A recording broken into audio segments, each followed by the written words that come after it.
광주시와 전라남도교육청이 각각 3개월과 5개월치 누리과정 예산을 긴급 편성하기로 했습니다. 급한 불은 끈 셈이지만 근본적인 대책이 마련되지 않는 한 보육 대란의 반복이 불가피합니다. 삼성전자가 광주 생산 라인을 지속적으로 빼고 있는 가운데 경북 구미시와의 LG전자는 조금 다른 모습을 보이고 있습니다. 어떤 차이가 있는지 집중 취재했습니다. 제주공항 마비로 관광객 발길이 묶이는 초유의 사태가 발생하면서 목포와 제주로 있는 해저터널 건설 주장이 다시 제기됐습니다. 안철수, 천정배 신당의 통합에 대해서 명분 없는 통합이라는 비판의 목소리가 나왔습니다. 여러분 안녕하십니까? 광주와 전라남도교육청이 누리과정 예산을 각각 3개월분과 5개월분 편성하기로 했습니다. 보육대란 위기는 일단 넘겼습니다. 하지만 누리 예산이 전액 편성되지 않으면 똑같은 상황이 벌어질 수밖에 없습니다. 김양훈 기자가 보도합니다. 광주시와 광주시 교육청이 유치원과 어린이집 누리과정 예산을 각각 3개월분 편성하기로 했습니다. 교사 임금 체불 등 당장 급한 불을 꺼야 한다는데 공감대가 형성됐기 때문입니다. 이렇게 바로 예산안이 올라오면 내일라도 바로 이렇게 여러분들의 어려움이 가지 않도록 하루빨리 해결하겠고요. 유치원 예산은 광주시 교육청이 편성하고 어린이집 예산은 광주시가 우선 집행하는 방식입니다. 어린이집 지원금은 지난해 광주시 본예산에 지출 항목으로 12개월분이 이미 승인됐기 때문에 의회 승인을 받지 않아도 됩니다. 전남도 급한 불을 끄게 됐습니다. 유치원과 어린이집 대표 등이 참석한 가운데 열린 긴급 간담회에서 누리예산 편성에 합의가 이루어졌습니다.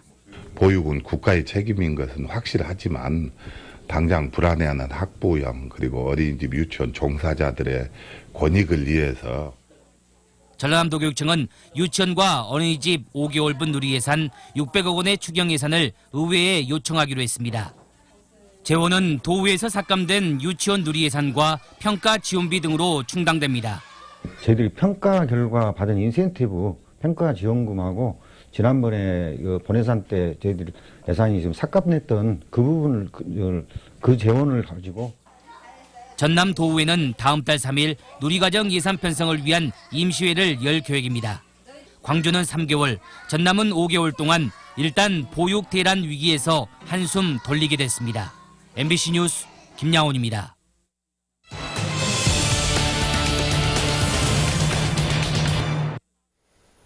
경기 불황이 이어지고 있는 가운데 지난해를 기준으로 기업 10곳 중 3곳이 해외로 이전한 것으로 나타나고 있습니다. 요즘 같은 불경기에 광주뿐 아니라 다른 지역에서도 이로 인한 불황과 타격이 이어지고 있는데요. 이런 현상을 먼저 겪은 경남 구미에선 최근 LG가 5천억 원 투자를 약속하는 등 대기업 투자가 꾸준히 이어지고 있습니다. 어떤 비결이 있는 걸까요? 송정근, 김인정 두 기자가 연속 보도합니다. 구미시청 벽면과 시내를 가득 메운 고마워요 LG물결. 하락세인 다른 산업 대신 태양광 모듈 신사업을 육성하겠다며 LG전자가 5천억 원대 투자를 결정한 겁니다. 이제 고출력 모듈에 대한 수요가 더욱더 큰 성장세로 성장을 할 텐데 LG전자는 거기에 이제 대응을 하기 위한 하나의 지역 일자리도 800여 개가 더 생깁니다.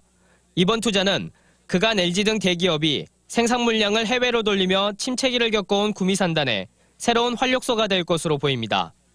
신성장 동력 산업으로 태양광 모듈 사업에 투자하는 것이 아마 우리 구미의 미래의 어떤 공단의 모습에 큰 획을 걷는 획이라고 저는 생각합니다. LG는 구미 산단이 처음 시작된 40여 년 전부터 구미와 함께해온 대표적인 대기업입니다. 현재 LG 디스플레이 등 5개 계열사가 구미 산단에 둥지를 틀고 있고 구미 전체 근로자 11만 명 가운데 2만 5천 명, 대략 4명 중 1명꼴로 LG에서 일하고 있습니다. 이렇다 보니 LG가 파주에 신규 투자를 하며 일부 협력사를 이전하려던 지난 2007년 시민들은 주식 한 주갖기 범시민운동을 전개하며 적극적인 LG 잡기에 나섰습니다. 이런 움직임은 LG가 구미에 머물며 꾸준히 투자하는 계기가 됐습니다. 구미시가 지난 8년간 유치한 대기업 투자는 8조 7천억 원. 이런 배경에는 구미시의 꾸준한 친기업 정책도 한몫했습니다. 한 예로 지금 구미 시청사 앞에서 나부끼고 있는 이 깃발들은 매월 하나씩 선정하는 이달의 기업의 사기들인데요. 벌써 7년째 꾸준히 누적되고 있습니다. 구미시에 있는 천여 개 기업마다 담당 공무원을 한 명씩 지정해 그 공무원이 퇴직할 때까지 그 기업을 담당하며 소통하게 했습니다. 적어도 한 달에 한 번씩은 방문해 기업의 힘든 점과 어려운 점을 듣고 시장 직속 기업 사랑본부로 취합해 지난 10년간 민원 2,000여 건을 해결했습니다. 기업들의 어떤 니즈와 그 욕구를 정확히 파악해가지고 정부 시책하고 매칭을 시켜줘야 되거든요. 그래야지 실질적인 도움이 되는 겁니다. R&D에 취약한 지역 기업들을 위해 연구 개발을 위한 자체 법인을 만들며 중소기업들의 역량 강화에도 힘썼습니다. 기업이 필요로 하는 인력과 장비를 지원을 해주고 공동으로 기술 개발을 함으로 인해서 기업이 초기에 투자해야 되는 많은 장비 가격과 그다음에 인건비를 절감할 수 있는 그러한 그 효과를 갖다가 저희가 주고 있습니다. 제조업의 도시 구미는 제조업체들의 대규모 해외 이전 추세 속에서 발길 잡기에 꾸준한 노력을 하고 있었습니다. MBC 뉴스 김민정입니다. 폭설과 강풍으로 제주공항이 마비돼 관광객 발길이 묶이는 초유의 사태가 발생했습니다. 이런 가운데 목포와 제주를 연결하는 해저 터널 건설이 필요하다는 주장이 다시 제기되고 있습니다. 최진수 기자가 보도합니다.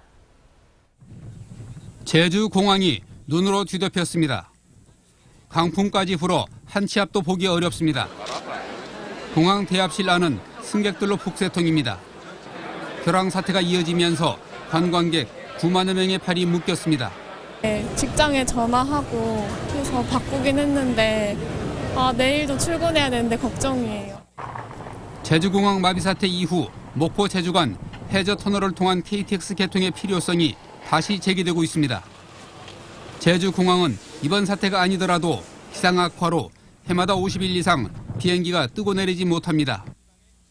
이낙연 전남지사는 성명을 통해 공항 증설만으로는 기상 이변에 대처할 수 없다며 해저 터널이 필요하다고 주장했습니다. 2011년 국토부의 해저 터널 타당성 조사에서 경제성이 없다고 나왔지만 최근 제주도 관광객 증가로 사정이 바뀌었다는 겁니다. 제주도의 관광객이 폭증을 했기 때문에 그걸 감안하면 이제 지금 만약에 다시 용역을 한다라면은 BC가 1 이상이 나와서 충분히 경제성이 있을 것으로 생각하고 있습니다. 하지만 제주도는 제주 2공항 사업 추진에 영향을 줄 수 있다며 그동안 해저터널 건설에 신중한 입장을 보여왔습니다. 목포 제주 간 해저 고속철도 건설을 포함한 제3차 국가철도망 구축 계획은 오는 6월에 최종 결정될 예정입니다. MBC 뉴스 최진수입니다. 한파와 폭설은 업종 간에도 희비를 엇갈리게 만듭니다. 전체적으로는 소비 심리 위축으로 인해 지역 경제에 활력을 떨어뜨리는 요인으로 작용할 수밖에 없습니다. 김철원 기자가 보도합니다. 손님들의 발길이 뚝 끊겼던 재래시장에 모처럼 온기가 돕니다. 급감한 손님에 눈길 배달도 쉽지 않아 이중고를 겪어야 했던 시장 상인들은 눈이 그치고 기온이 오르면서 웃음을 되찾았습니다. 길이 미끄러워요? 네, 길이 미끄러우니까 아무래도 많이 안 나오지. 오늘은 좀 어떻습니까? 오늘은 괜찮네요. 네. 오늘은 영상으로 떨어져가지고 사람이 많이 다니네요. 무등산 인근의 한 식당. 입산이 통제되면서 지난 며칠 동안 손님을 한 팀도 받지 못해 사실상 개점 휴업 상태였습니다. 우리 사장님 여기 가게는 뭐 얼마나 매출이 그죠? 매출이라고 하면 안 되죠. 아예 손님을 못 받은데 한 팀도. 반면 백화점 아웃도어 매장과 대형마트, 온라인 쇼핑몰은 매출이 크게 올랐습니다. 이 백화점 아웃도어 매장의 경우 방문 고객보다도 온라인 주문이 늘면서 매출이 오히려 많아졌습니다. 나오시는 힘드신 부분은 온라인몰 부분이 있기 때문에 온라인몰과 동시에 전개됐던 것이 매출의 큰 폭으로 상승했던 부분입니다. 통계청은 한파와 폭설 때문에 농산물 가격의 변동이 클 것으로 예상하고 있습니다. 명절 2주 앞둔 상태에서 이제 물건 제성품 많이 살아나오면은 좀 물가가 더 오를 가능성이 있어서 그런 부분에 대해서는 지금 거의 매일 점검을 하고 있는 그런 상황입니다. 일주일 넘게 지속된 한파와 폭설 때문에 업종마다 희비가 엇갈리긴 하지만 외출 자제가 소비 심리 위축으로 이어지고 있는 건 분명해 보입니다. MBC 뉴스 김철원입니다. 연일 강추위가 이어지면서 전남 지역에서도 한랭 질환자가 계속 발생하고 있습니다. 전라남도에 따르면 지난해 12월부터 최근까지 전남 지역 응급 의료기관에 접수된 한랭질 환자는 모두 19명이며 대부분이 저체온증으로 치료를 받았습니다. 한랭질환은 나이별로는 65세 이상 노인층에서 발생 시기별로는 한파가 이어진 지난주에 가장 많이 발생한 것으로 나타났습니다.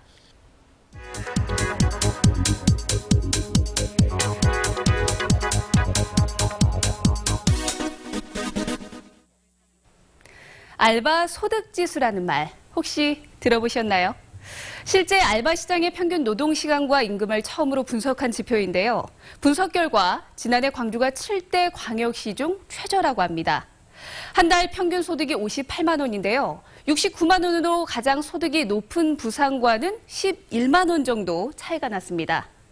광주의 평균 시급은 6,300원 정도로 광역시 중 가장 낮았고요. 주간 평균 근로시간 역시 21시간으로 하루 4시간 남짓 일하는 것으로 조사됐습니다. 아르바이트생의 한 달 평균 소득은 2014년에 대비해서 2.7% 증가에 그쳤습니다. 8% 이상 늘어났던 2014년과 비교하면 3분의 1 정도에 불과한 수치입니다. 소비 부진과 자영업자의 휴폐업 증가 등 경기 불황으로 인해 아르바이트 노동시장의 수요가 줄어든 것이 가장 큰 원인으로 꼽히고 있는데요. 꽁꽁 얼어붙어 있는 알바 시장에도 따뜻한 바람이 불어오기까지는 조금 시간이 필요한 것 같습니다. 지금까지 카드뉴스였습니다. 안철수 천정배 신당의 통합에 대해 명분 없는 정치공학적 통합이라는 비판의 목소리가 나왔습니다. 참여자치21은 천 의원이 뉴 DJ 발굴을 통한 호남 정치 복원을 약속했는데 양당의 통합으로 이같이 약속이 실현될 수 있을지 우려된다며 생존만을 위해 시민 기대를 저버린 것 아니냐고 주장했습니다. 천 의원을 지지했던 새로운 길도 가치와 정체성에 대한 명확한 해명 없이 서둘러 통합하는 것이 맞냐며 앞으로의 행보를 지켜보겠다고 밝혔습니다. 국민의당과 통합에 합의한 천정배 의원이 광주 공천권을 요구했었다는 더불어민주당 주장에 대해 왜곡이라고 일축했습니다. 천 의원은 뉴 DJ들에게 기회를 주자는 것이었지 자신에게 공천권을 달라고 한 적이 없다며 비공개 접촉 과정에서 이야기를 왜곡해 공격하는 것은 전형적인 구태라고 말했습니다. 광주 트라우마 센터를 상설화할 대책이 마련돼야 한다는 주장이 제기됐습니다. 광주시의회 전진수 의원은 광주 트라우마 센터가 보건복지부 시범사업으로 운영돼 오다 올해부터는 예산을 지원받을 수 없게 됐다며 이같이 지적했습니다. 또 광주시가 안일한 대처를 일관하다 센터의 독립화, 상설 기구화 시기를 놓쳤다며 근본적인 대책을 세워야 한다고 덧붙였습니다.